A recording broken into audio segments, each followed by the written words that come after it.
puppy bake today? Oh, that's right, you're not usually so talkative. What's up? What's up? Is that right? Soleil is our Savannah cat. She's my cat, and she follows me around everywhere. She usually sleeps on my feet at night, but she does not like to be held. She has that wild streak in her. But she keeps me company. Alrighty, let's begin. Today I am going to show you how to make a fruited layer cake. Low carb, delicious, and nutritious. So I'm going to start with my round cake pans. Now I've shown you this before, but I'll remind you that we want to start with wax paper. And I haven't decided if I'm going to make 2 or 3 layers. So I cut 3 pieces of the wax paper. You just take a pencil or a pen and you go around the outside like this. And then you take your scissors and you cut out the circle. Now, you do not have to make this in a layer cake. In any of the cakes I show you that are layer cakes, you can make them in a flat pan, if that's what you have. Let's say a 9 by 12. However, if you want something that's a little bit more festive, a layer cake is really nice. And as I said many times before, it's really pretty easy to do. It just takes a little bit of time. So then I turn it upside down and I put it into the bottom of my layer pans here. So they're ready, and as I said, I'm not sure yet if I'm going to do a 2-layer or 3 layers. See how I feel when I get my batter all put together. And then I have some coconut spray that I'm just going to spray on, and this will help when it comes time to take your cake out of the pan. When you flip it over, you'll just flip it and then peel this off, and it'll come out of your pan real easy. It's like maybe I need some more coconut oil spray. Here we go. Alright, so that's waiting for me. My oven is preheating at 350. This is a pretty fast recipe to do. I already have in here 1 cup of buckwheat flour, which, as you remember, is an herb, not a grain. And I have 1 cup of ground almond flour. And remember, I just do mine with the seed mill, and it just takes a couple of minutes. So that's the basis for my cake. And you can really use any kind of flour that suits your purpose. I have 2 sticks of butter. Each one is a ½ a cup. And again, if you want to use a different kind of shortening, you can do that. You can try it with olive oil. I usually use butter because I happen to like the flavor. You can also use goat butter if you want. You set these out to soften, or sometimes if I'm in a big hurry, I've even melted it. So you can do that as well.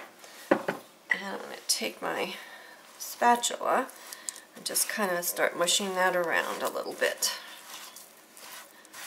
Now you can use a mixer depending on how smooth you want your cake batter and depending on the ingredients you use. But I'm going to start with this, and I'll see if I can do it without a mixer because it's kind of noisy. I'll start with that. And then over here I have a 1.5 cups of organic sour cream. Now you can also use yogurt. Again, you can use goat yogurt, sheep yogurt, cow yogurt. But by using this in your cake, it does keep it nice and moist, and it also helps to keep your carbs down, which is kind of one of my goals. Now this cake that I'm making today, just the cake itself will have about 225 carbs in it. So it's very low carb. And again, it's nutritious. It's nuts, it's buckwheat, and we have then, of course, the dairy products in it. Let's start mixing all this together.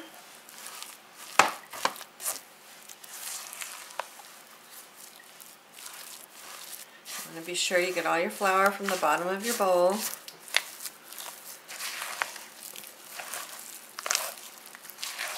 Okay, and then my butter is kind of creaming in, which is nice. A really nice batter. Then I am going to take a ½ a cup of my homemade applesauce. There's no sugar in it, or no added sugar I should say, but oops, spatula came apart. There's about 15 carbs in a ½ a cup of applesauce. So that again will help to keep your cake nice and moist.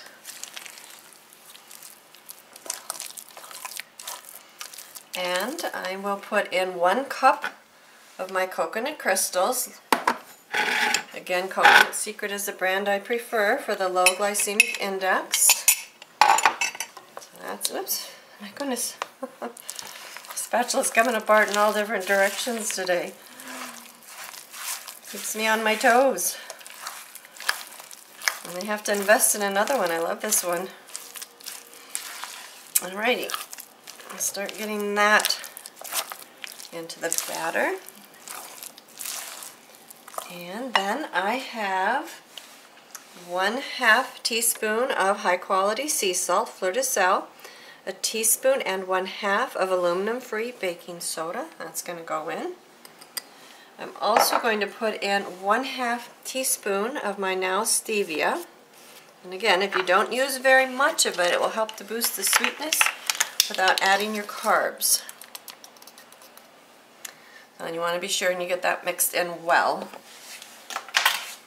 So that's going to go together.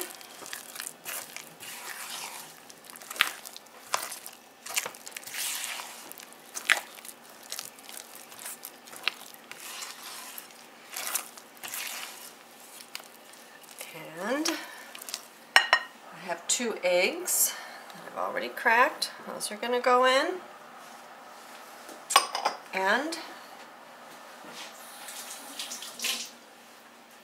because it is a vanilla cake, I'm going to add a little bit of organic vanilla in. Probably about 2 teaspoons. And you can measure that out for yourself. I just kind of dump mine in. And that's it for ingredients. So as I said, it's actually very, very simple to do. The main thing is, of course, you just want to get things well mixed together. If you've got a hand mixer or a mixer on the stand, you can mix it all yourself that way too. For me, sometimes by the time I get it out and wash it and put it away, I just as soon have a little bit of handwork, and of course that's good exercise for you. You can see it's a really nice cake batter. I'll get the last of my applesauce in there. And make sure I get everything from my spatula mixed in. And you want to remember that when you put it in your cake pans, whether you do the round cake pans or whether you do like a 9 by 12, as I was mentioning earlier, you want to make sure that you spread it out evenly and that you put it in the middle of your oven to bake.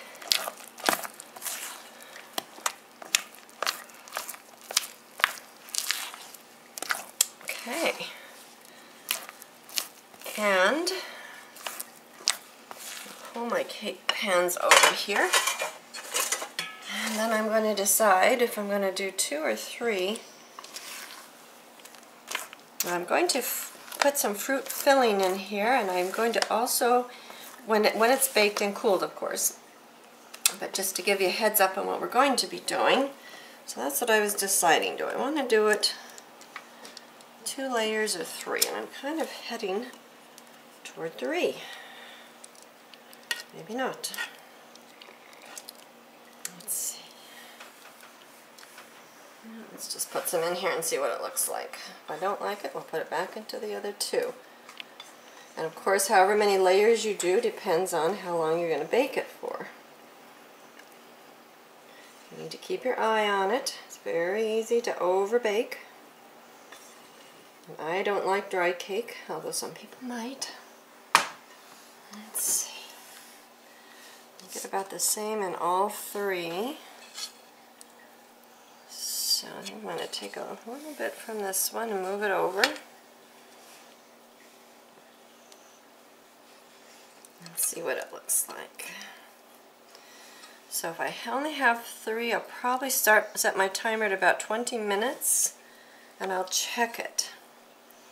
And of course, the toothpick test is always the best. You put your toothpick in the middle and see if it comes out clean, and if it does, it's probably done. Sounds like somebody forgot to turn off their phone before they started the podcast, which would be me. So I apologize for all the dinging in the background.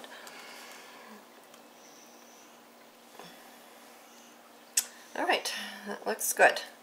So my oven is preheated to 350, and I'm going to put them in, try to make them not touch each other, and set my timer for about 20 minutes and take a look and see what they look like. We'll come back and we'll check them. So the timer's off, so let me turn that off, turn the oven off. Let's check the cakes. Oh, those look beautiful. You can see they're a little cracked on top and pulled from the side. They're nice and springy. So if you want to do the ultimate test, take your toothpick and put it in. It comes out clean, so you know it's done. So that's good. Let's grab the other two here. Those look nice as well. Now, you can see they're kind of flat. If I would have put them together, instead of making 3 layers, they would be a little bit higher. And the other thing you want to remember with the flour mixture, it doesn't hold together as well. You can add xanthan gum. Let me show you that. Or guar gum, about a teaspoon to 2 teaspoons. It's natural, it's like a probiotic, for lack of better words. You can read about this yourself online. You can add that. It will help it to stay together a little bit better. I like to run around the edges with a knife. Like I said, we'll see if this stays together or comes apart. But you do have to be careful because it's a little bit more delicate with the nut flours and the buckwheat flour than it would be with, say, a wheat flour, which is one of the reasons why people would choose wheat. However, I'm looking for the health benefits overall. So, what I do then is I take a cooling rack, put it on top. Let's see, I think I'm going to put a piece of wax paper down, so when it comes down it's not so likely to break apart. So let's put this on top. Alright, then you have your hot mat, so you're just going to flip it over, like so.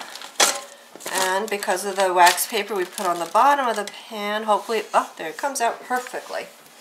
And then you just want to peel this off so the steam can come out and it can cool. So that's a beautiful one. Let's see how we do with the other two. And another piece of paper, since that worked so well the first time. Here we go. And this is a wooden rack that one of my friends, who is no longer in body, made. Her husband made it actually many years ago for me. But it has fond memories. Oops. Okay, this comes up. And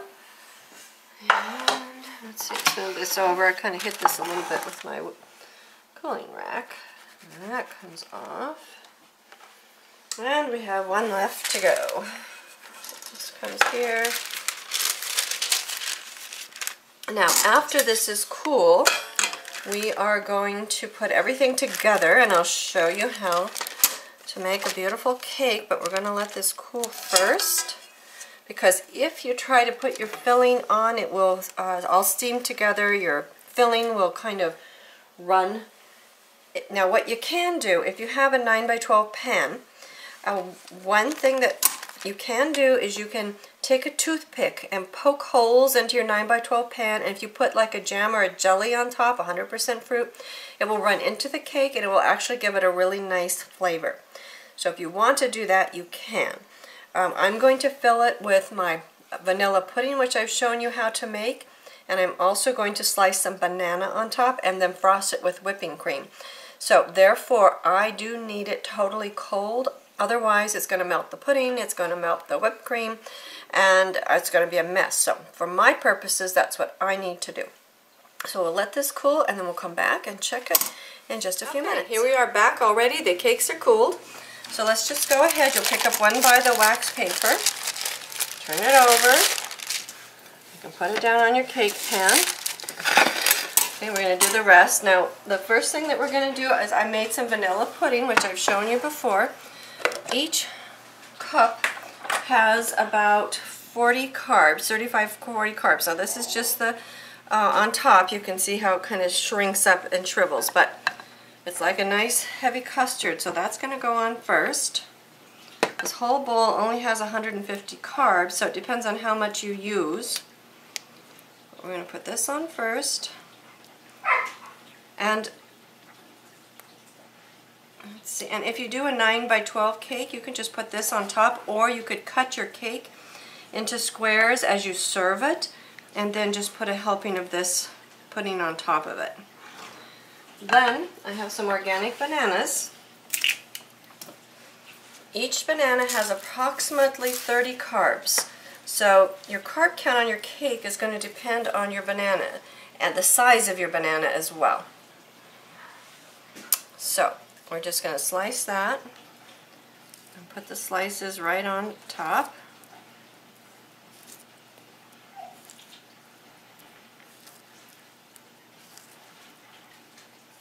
And I usually use, depending on the size of the banana, sometimes between 1 to 1.5.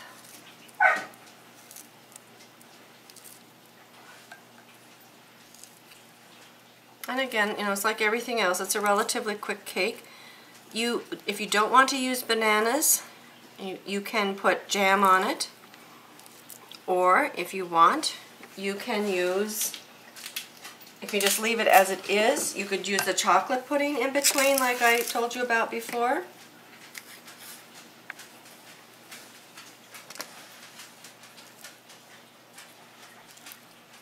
And you can use your imagination for whatever kind of fruit that you want to put in here. I think you can see it starts to slide off. That's one thing about a 3-layer cake as opposed to a 2. Sometimes your layers will start to fall apart. Okay, I'm going to put a little bit more of the pudding on top. Can.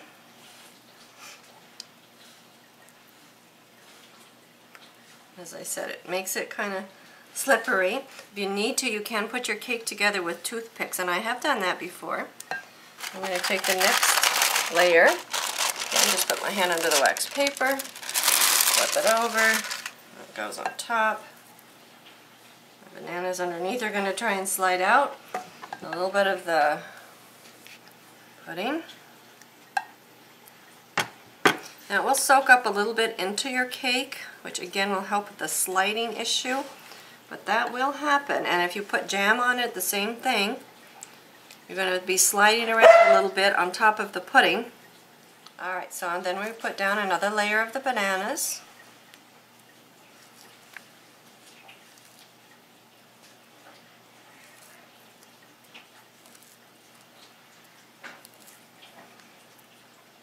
If you like pineapple, mango, fresh raspberries, could sprinkle a few nuts, as I said, either in your cake or in between the layers. You could also cut this up and mix it right into your pudding if you wanted to do that. I'm going to open it from this end. I keep wanting to try that. That's the way they say that the monkeys and gorillas, how they open their bananas. So let's try it that way just for fun. I don't know if it's easier or not, but came out without a problem. Little strings out here.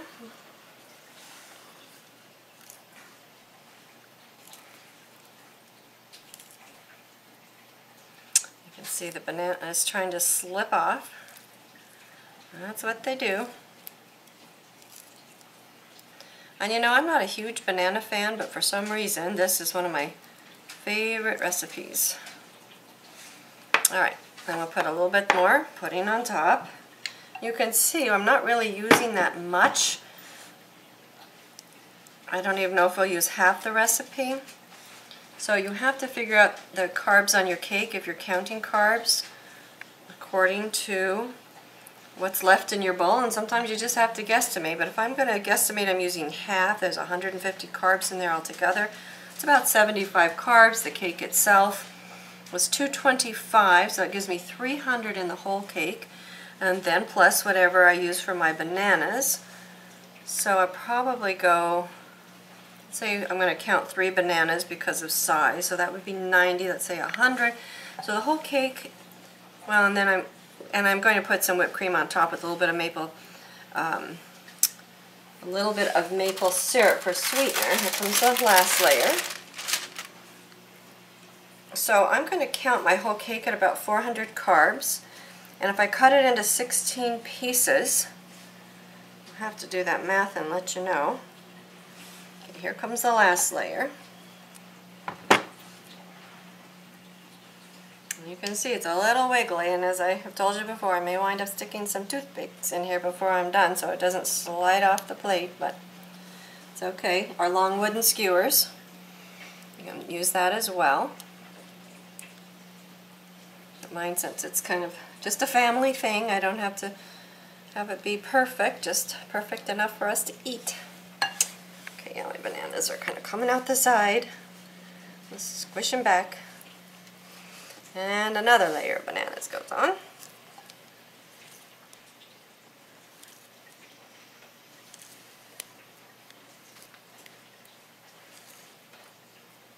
You can cut your bananas thinner or fatter. That makes a difference, thicker, of how many carbs you actually have on your cake. It looks like I'm going to need to see about another half a banana.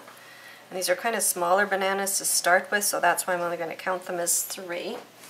Another one. Open it here from the gorilla end.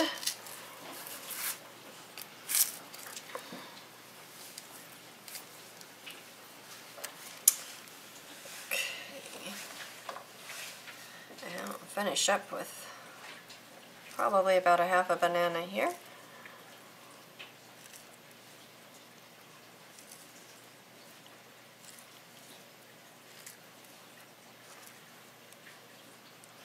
The other thing you could do is you could put on a chocolate ganache instead of the fruit inside it and the pudding, or you can use the chocolate ganache and then add your bananas.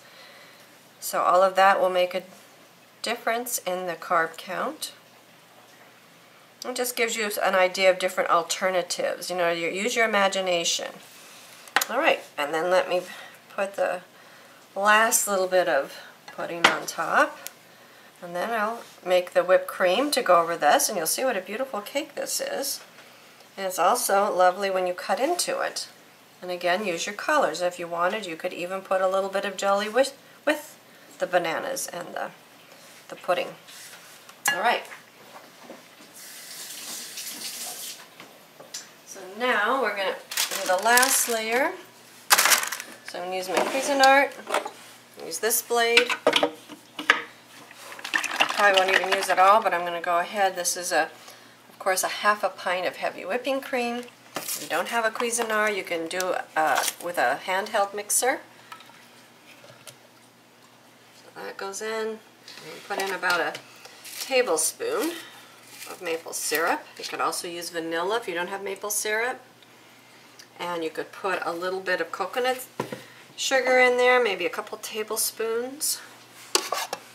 So again, use what you have on hand, and of course you know by now I do not recommend agave nectar. Don't use that.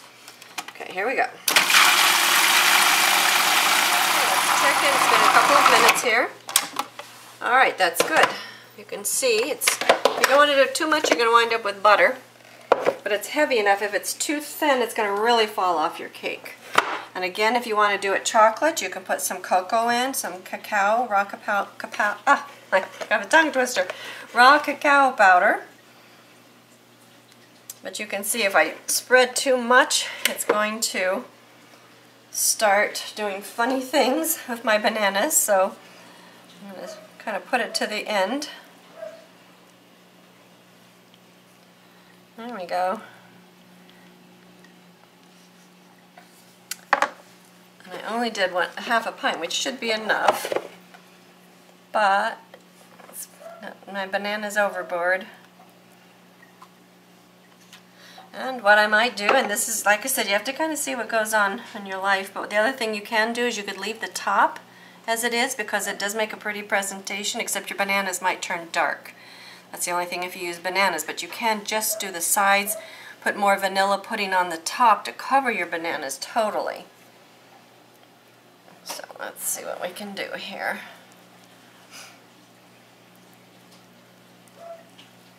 There we go. Just have to get into the rhythm of what the cream wants to do and what the cake wants to do.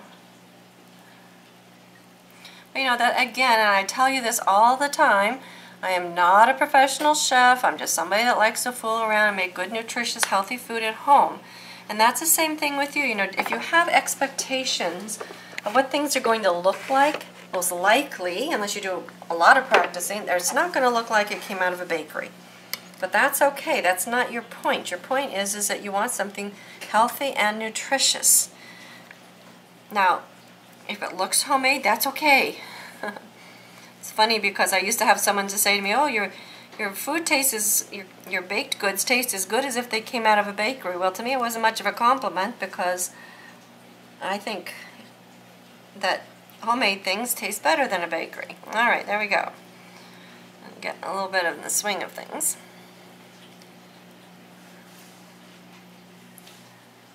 All right. And now the things have kind of fallen out the sides. You can see here. I'll stuff my bananas on. And I'm going to get a little bit of a bowl here because I don't want to waste my pudding.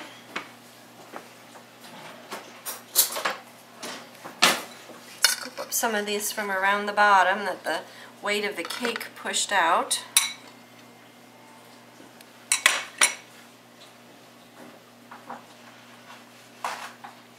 Take a dry clean paper towel and kind of scoop around the outside like this. That will help to clean up your plate a little bit.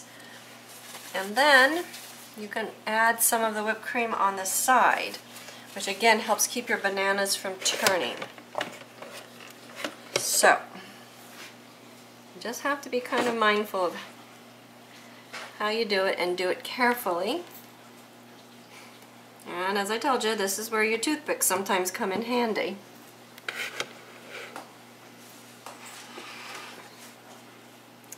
It will help keep your cake together and the bananas from falling out. And I think that probably I should have done maybe 2 cups of the whipped cream instead of just 1. That would give me a little bit more to work with on the sides. But that begins to give you the idea of how your cake comes together, and then when you cut it, it's a very beautiful presentation.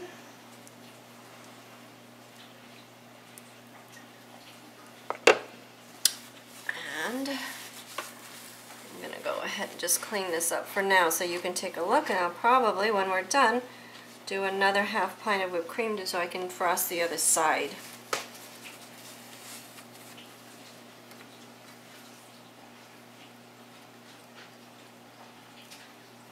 Like I said, lots of options depending upon what you want to do and what your goals are. Okay, there you go. So, thank you for joining me. Enjoy your cake. Remember, it's about 400 carbs. You want to divide that by 16 slices, and that will tell you how many carbs per piece, depending upon your specific ingredients.